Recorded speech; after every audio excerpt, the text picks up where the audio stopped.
বেশি কিছু না, 14 ফেব্রুয়ারি নিশিরাতের শুটিং চলছিল। আর নিশিরাতের শুটিংটা ভাই এরকম ভাবে চলছিল যে জিনিসটা দেখার পর আমি পুরাই অবাক হয়ে গিয়েছি।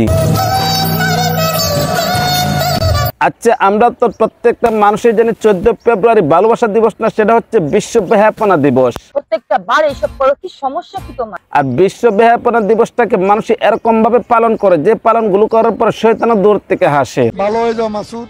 তারা এরকম ভাবে বিশ্ব বেহায়াপনা দিবসগুলোকে পালন করতেছে যেন বোঝা যাচ্ছে কবর কবরতে এরকম ভাবে জোড়া লেগেছে। কবরতরা যেরকম ভাবে একজনকে ছাড়া একজন কোনোভাবে চলতে পারে না, ঠিক এই জায়গার মধ্যে কিন্তু এরকমই হচ্ছে। আমরা সবসময় একটা কথা বলি, 14 ফেব্রুয়ারি ভালোবাসা দিবস না, সেটা হচ্ছে বিশ্ব বেহায়াপনা দিবস। আর বিশ্ব বেহায়াপনা দিবসটা কিন্তু একটা সুস্থ বিবেকবান মানুষ কখনো কোনো সময় পালন করতে পারে না, সেটা পালন করে একমাত্র তারাই। অবশেষে আমি অনেক কষ্টে মাঠে, যাদের কোনো ধরনের কোনো মান ইজ্জত নাই, যাদের কোনো ধরনের কোনো সম্মান নেই, এই মানুষগুলো গিয়ে আসলে বিশ্ব বেহায়াপনা দিবস পালন করে।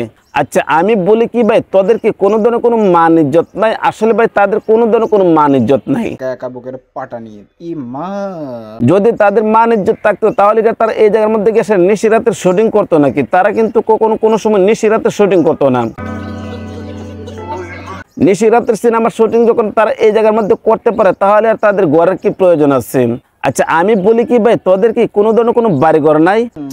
কি মিস করে ফেললাম স্কুল লাইফ। আমি স্কুল লাইফ, যদি তোদের কোনো ধরনের কোনো বাড়িঘর না থাকে তাহলে তোরা আমাদেরকে বল, আমরা তোদেরকে একটা কিস্তি তুলে হয়েছিল সেই কথা বলতে বলতে এই দেখুন কি, হ্যাঁ, একটা কিস্তি তুলে সবাই মিলেমিশে তোদেরকে একটা ঘর বানিয়ে দেবো, যে ঘরটার ভিতরে তোরা নিশিরাতের সিনেমা শুটিং চালাতে পারোস। কিন্তু তোরা ঘরের মধ্যে শুটিং না করে তোরা বাহিরে গেছে ওপেনলি এরকম ভাবে নিশিরাতের সিনেমা শুটিং করোস। লজ্জা শরম লজ্জাবোধ বলতে কিছু বাইরে ভাই আমি কোনোভাবে বুঝতে পারি না তাদের কি কোনো আত্মীয় স্বজন মা বাবা বলতে কেউ নাই? আরে না বেটা, আমার মনে হয় সম্ভবত তাদের আত্মীয় স্বজন মা বাবা বলতে কেউ নাই। যদি তাদের মা বাবা থাকতো তাহলে তারা এই জায়গার মধ্যে গিয়ে এরকম ভাবে নিশিরাতের সিনেমা শুটিং করতে পারতো। বোন বাপ চাচা চাচি কেউ নাই, ঘোমটা দিয়ে যাদের কোনো ধরনের কোনো মান ইজ্জত নাই তারা কিন্তু ওই জায়গার মধ্যে গিয়ে নিশিরাতের সিনেমা শুটিং করতেছে। যেরকম ভাবে কুকুরের কোনো ধরনের কোনো মান ইজ্জত নাই, কুকুর রাস্তাঘাটে যেরকম ভাবে যা ইচ্ছা তাই করতে পারে, ঠিক এরকমই ভাবে কিছু কিছু মানুষ আছে যাদের কোনো ধরনের কোনো মান ইজ্জত নাই, যাদের মান ইজ্জত নাই তারা কিন্তু রাস্তাঘাটের মধ্যে গিয়ে এরকম ভাবে। আসলে কি ভাই তাদের কোনো ধরনের কোনো মান ইজ্জত আছে? তাদের কোনো ধরনের কোনো মান ইজ্জত নাই। যদি তাদের মান ইজ্জত থাকতো তাহলে কিন্তু কখনো কোনো সময় এই জায়গার মধ্যে ওপেনলি গিয়ে নিশিরাতের সিনেমা শুটিং করতো না।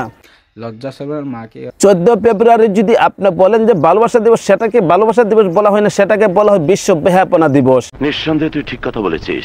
আর বিশ্ব বেহায়াপনা দিবসটা তারাই পালন করে যাদের ভিতরে কোনো ধরনের কোনো মান ইজ্জত নাই। যে মানুষগুলো এই জায়গার মধ্যে এরকম ভাবে গিয়েছে নিশিরাতের সিনেমা শুটিং করতেছে তাদের কি ভাই কোনো ধরনের কোনো সম্মান আছে? একটা জিনিস চিন্তা করে দেখেন, 5 মিনিট সুখের জন্য অথবা 1 মিনিট সুখের জন্য ওই জায়গার মধ্যে গিয়ে এরকম ভাবে বেহায়াপনা কাজগুলো করে। যদি তাদের ঘর বাড়ি থাকতো অবশ্যই কিন্তু ঘরের মধ্যে গিয়ে এগুলো কাজ করতো। তুমি হাজবেন্ড জামাই বোন ঠিক আছে, কিন্তু তারপরে তুমি ওই জায়গার মধ্যে গেছো কিসের জন্য? ওই জায়গার মধ্যে তো একটা সুস্থ বিবেকবান মানুষ কখনো কোনো সময় যেতে পারে না। ওই জায়গার মধ্যে যায় একমাত্র যাদের ভিতরে কোনো ধরনের কোনো জ্ঞান বুদ্ধি নেই। তাহলে ভাই তোমাদের মাথার মধ্যে কি কোনো ধরনের কোনো জ্ঞান বুদ্ধি আছে? আমি মনে করি তোমাদের মাথার ভিতরে কোনো ধরনের কোনো জ্ঞান বুদ্ধি নেই। আর তোমাদের মাথার মধ্যে যখন কোনো ধরনের কোনো জ্ঞান বুদ্ধি নেই তখন গিয়ে তোমরা ওই জায়গার মধ্যে এরকম ধরনের ন্যাক্কারজনক ঘটনা ঘটাচ্ছে। বাইরে ভাই আমি দেখার পরে পুরাই অবাক হয়ে গেলাম, সেটা কিভাবে সম্ভব? আসলে তাদের পক্ষে এই জিনিসগুলো সম্ভব যাদের কোনো ধরনের কোনো মান ইজ্জতের চিন্তা ভাবনা নাই। যাদের ভিতর মান ইজ্জতের চিন্তা ভাবনা আছে, যাদের ভিতরে ডর ভয় আছে, মান ইজ্জতের চিন্তা ভাবনা আছে, তারা কিন্তু কখনো কোনো সময় ওই জায়গার মধ্যে গিয়ে এরকম ধরনের কাজ করবে না। আর যাদের ভিতরে কোনো ধরনের কোনো জ্ঞান বুদ্ধি নেই, যাদের ভিতরে মান ইজ্জত কোনো টেনশন নেই, তারা গিয়ে পার্কের চিপা চাপা এরকম ভাবে গিয়ে অবৈধ কাজগুলো করে।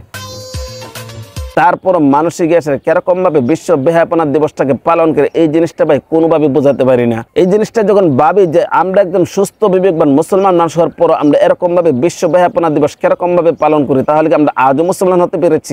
আজও ভাই আমরা মুসলমান হতে পারি না। যদি আমরা প্রকৃতভাবে মুসলমান হতাম তাহলে কিন্তু ইহুদি খ্রিস্টানদের ধর্মকে আমরা এরকম ভাবে প্রাধান্য দিতাম না। যারা ইহুদি খ্রিস্টান তারা কিন্তু এই ধর্মটাকে এই 14 ফেব্রুয়ারি বেহায়াপনা দিবসটাকে পালন করে। আমরা মুসলমান হওয়ার পর আমরা এরকম ভাবে গিয়ে বিশ্ব বেহায়াপনা দিবসকে পালন করতেছি ওপেনলি। যে জিনিসটা গোপনে করা দরকার আমরা গ্যাসের এই জিনিসটা ওপেনে করতেছি, যে জিনিসটা ঘরের ভিতরে করা দরকার আমরা এই জিনিসটা ঘরের ভিতরে না করে আমরা গ্যাসের ওপেনলি জনসম্মুখে করতেছি, তারপর রাস্তাঘাটের মধ্যে। তাহলে ভাই তাদের কি কোনো ধরনের কোনো জ্ঞান বুদ্ধি আছে? তাদের কি কোনো ধরনের কোনো মান ইজ্জত আছে? কুকুরের যেরকম ভাবে কোনো ধরনের কোনো মান ইজ্জত নাই, ঠিক এরকম ভাবে কিছু কিছু মানুষ আছে যাদের কোনো ধরনের কোনো মান ইজ্জত নেই। যদি তাদের কোনো ধরনের কোনো মান ইজ্জত থাকতো তাহলে গোপন জিনিস এরকম ভাবে গ্যাসের ওপেনলি রাস্তাঘাটের মধ্যে করতো না। তো গাইস, তারা যেরকম ভাবে যে বিশ্ব বেহায়াপনা দিবসটাকে পালন করতেছে এই বিষয়টা আপনারা কোন দৃষ্টিতে দেখছেন? ভিডিও কমেন্ট হচ্ছে কমেন্ট করে জানাবেন, ভালো লাগলে লাইক করবেন, পেজ থেকে দেখে থাকলে পেজটা ফলো করবেন, চ্যানেল থেকে দেখে থাকলে চ্যানেলটা সাবস্ক্রাইব করে পাশে থাকবেন। তো আজ এই পর্যন্ত রাখলাম, ভালো থাকবেন, সুস্থ থাকবেন, আসসালামু আলাইকুম।